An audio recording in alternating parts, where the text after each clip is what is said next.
আমরা দেখছিলাম যে একটা সময় মোহাম্মদ ইউনূস তিনি পদত্যাগ করতে পারেন, তার একটা সম্ভাবনার কথা উঠে আসছে, তিনি কোথায় যেতে পারেন সেই নিয়ে আলোচনা হচ্ছে, কিন্তু ক্রমশ সেটা আবার ঘুরে গেল। দেখা গেল যে গণভবনকে ঘেরাও করা হবে, বঙ্গভবন যেটা, সেখানে জনগণ তারা বঙ্গভবন ঘেরাও করবে এবং জনগণের যে অভ্যুত্থান তারা রাষ্ট্রপতিকে সরিয়ে দেবে। এই একটা প্রচেষ্টার একটা ছকও কিন্তু আমরা ফাঁস করিয়েছি এবং আমরা দেখেছি বাংলাদেশের বিশিষ্ট আইনজীবী নিঝুম মজুমদার তিনি আমাদেরকে ওই যে প্ল্যানিংগুলো সেগুলো আমাদেরকে জানিয়েছিলেন। মানে রাষ্ট্রপতিকে সরিয়ে দেবারও কিন্তু একটা ছক কষা হচ্ছে এবং বঙ্গভবন ঘেরাও করা হবে, জনগণ সেখানে যাবে, সামনে কাদেরকে রাখা হবে, মানে তো বিভৎস একটা ছক কষা হচ্ছে। আমরা এখানে বসে আলোচনা করছি, সেখানে ওয়াকারুজ্জামান তিনি আগে থেকে জানতে পারছেন না, সেটা তো হতে পারে না। তার মানে তিনি আগে থেকেই জানতেন যে গত বছর জুলাই মাসে কারা আন্দোলন করেছিলেন, কিভাবে আন্দোলনটা দানা বেঁধেছিল। তিনি কি বিষয়টাকে অতটা গুরুত্ব দিয়ে বোঝেননি নাকি করতে চাননি? তাহলে কি এটা তার কৃতকর্মের ফল ভোগ করছেন ওয়াকারুজ্জামান? ইন্দিরা, দুটোই অপশন আমি কেটে দিলাম, দুটোই অপশন নয়। উনি ওনার আন্ডারই সব হচ্ছে, উনি সবটাই জানেন, প্ল্যানটা ওনার মাধ্যম দিয়ে হচ্ছে। তো he is the architect of what Bangladesh is there in the last 12 months। He is the architect. উনি চাইছেন যে এই মৌলবাদী শক্তিরা মাথা চাড়া দিয়ে, উনি চাইছেন যে জঙ্গিরা গিয়ে ভারতবর্ষে পেছন দিকে গিয়ে আঘাত।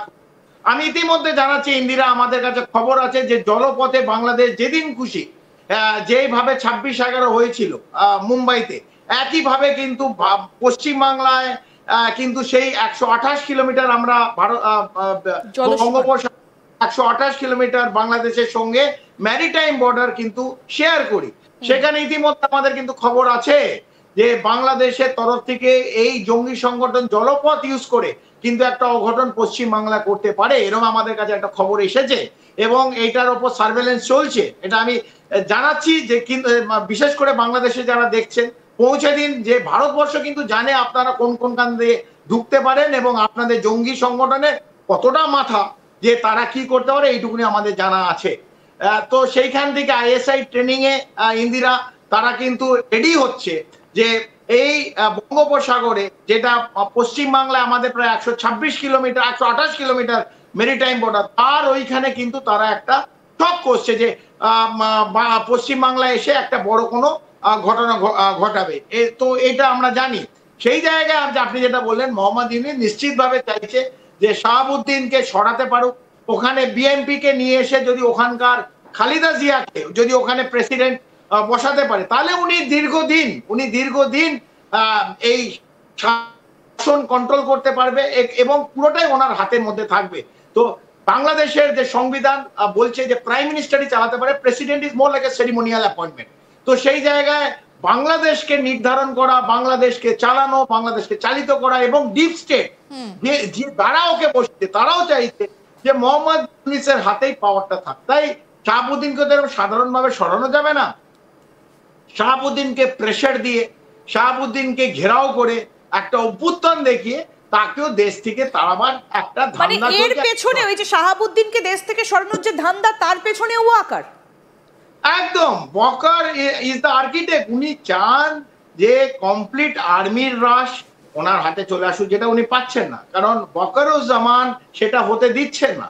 যতদিন ওয়াকারুজ্জামান থাকবে, তার টেনিওর থাকবে, মোহাম্মদ ইউনূসের যে এই কুফন্দি এবং যেসব ভারত বিরোধী তার যে প্ল্যান, এইগুলো আমি জানি যে ওয়াকারুজ্জামান এগুলোর যে ডে লাইট দেখা, মানে দিনের আলো দেখতে উনি দেখতে দিচ্ছেন না। সেই জায়গায় মোহাম্মদ ইউনূস খুব ফ্রাস্ট্রেটেড। প্রায় 1 বছর হতে চললো এবং বাংলাদেশের নাগরিকরা বলছে ইলেকশন চাই, গণতন্ত্র ফেরাতে হবে, প্রেসারে আছে উনি।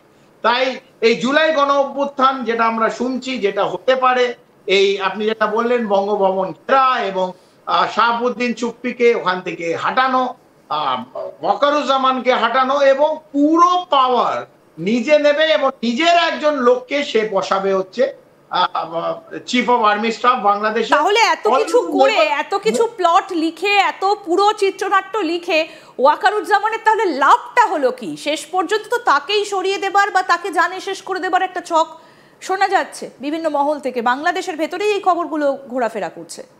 একদম ইন্দিরা, এটাই শোনা যাচ্ছে এবং যারা দেখছেন তারা অনেক, বাংলাদেশি যারা দেখছেন তারা অনেক গালাগালি দিচ্ছেন। আমি ধরে নিচ্ছি এরা ম্যাক্সিমাম জামাতের সাপোর্টার, তারা বাংলাদেশ এবং বাংলাদেশি, যে বাংলা ভাষা, যার কৃষ্টি, যা সৃষ্টি সাহিত্য, তারা এটা বোঝেন না।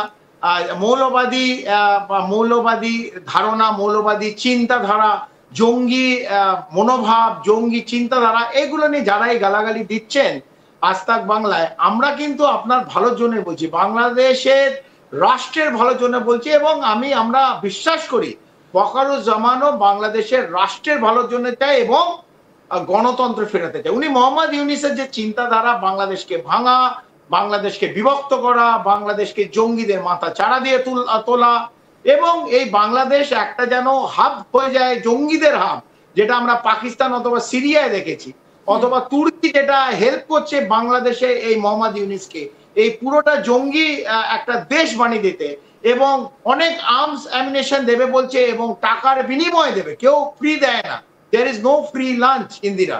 তো টাকার বিনিময়ে দিতে হবে, এই টাকাটা সাধারণ মানুষের ট্যাক্সের টাকা, সেটা অস্ত্র শস্ত্র জঙ্গিদের জন্য কেনা, এবং সাধারণ মানুষ যারা বাংলাদেশে তারা না খেয়ে বেঁচে আছে, তাদের খাওয়া পাচ্ছে না, তাদের ইকোনমিক টোটাল ডোলড্রাম, এই কমপ্লিট বস্ত্র যে ব্যবসা সেটা ভেঙে পড়েছে, পাওয়ার যে ইলেকট্রিসিটি, কোটি কোটি টাকা আদানিকে আমাদের মানে ভারতকে দিতে হবে, সেই টাকা দিতে পারছে না, একটা অংশ টাকা দিয়েছে। সেই জায়গায় বিভিন্ন যে ছোট ছোট ডিস্ট্রিক্ট বাংলাদেশে 64 যে জেলা, বিভিন্ন জায়গায় ঘন্টার পর ঘন্টা আলো থাকে না, সেই জায়গায় মোহাম্মদ ইউনূস চাইছে অরাজকতা, জঙ্গিপনা, মৌলবাদী, সেই জায়গায় কিন্তু একজন যে এখনো রুখে দাঁড়িয়ে আছে তার নাম ওয়াকারুজ্জামান। তো ওয়াকারুজ্জামান আমরা চাই যদি পারে এই রাষ্ট্রের হালটা নিজের হাতে নিয়ে 18 কোটি মানুষকে যেন বাঁচায় বাংলাদেশে। আমরা বাংলাদেশে সবসময় ভালো চাইছি, আজকেও ভালো চাইছি। আমরা চাই না এই দেশটা মৌলবাদীদের হাতে চলে যাক, এই দেশটা জঙ্গিদের হাতে চলে যাক, এবং বিভিন্ন রাষ্ট্র এই বাংলাদেশকে একটা অনাথ ছেলের মতন ইউজ করছে, কোন সময় চীন, কোন সময় মার্কিন যুক্তরাষ্ট্র, এটাও আমরা চাই, এবং কখনো পাকিস্তান সেখানে চলে আসছে। কিন্তু কর্নেল চৌধুরী, আজকে আপনার কাছে শেষ প্রশ্ন, যে শেষ পর্যন্ত যদি ওয়াকারুজ্জামান নির্বাচনটা করাতে না পারেন, যদি তিনি হাতে নিতে না পারেন, তাহলে তো তাকে দেশ থেকে বেরিয়ে আসা ছাড়া তার আর কোনো উপায় থাকবে না, তাহলে তো একদম জীবনের ওপর তার ঘাটা পড়বে। সেফ প্যাসেজ হিসেবে তিনি কোন জায়গাটা বেছে নিতে পারেন ওয়াকারুজ্জামান? দেখুন, যদি ওনার সাহস থাকে, এখনো মিলিটারির বহু অফিসার আমরা জানি, কারণ আমরা বহু কোর্স করেছি একসঙ্গে, বাংলাদেশের বহু সামরিক বাহিনী ভারতে এসে কোর্স করেছে, আমরা যখন ইউনাইটেড নেশন গেছি সেখানে একসঙ্গে তারা ছিলেন, এবং আমাদের অনেক জানাশোনা, এবং তাদের মনোভাব হচ্ছে বেশিরভাগ বাংলাদেশ সামরিক বাহিনীর অফিসার এবং তাদের যে মেন আছে, সৈনিক আছে, তারা কিন্তু ভারতের পক্ষে আজকেও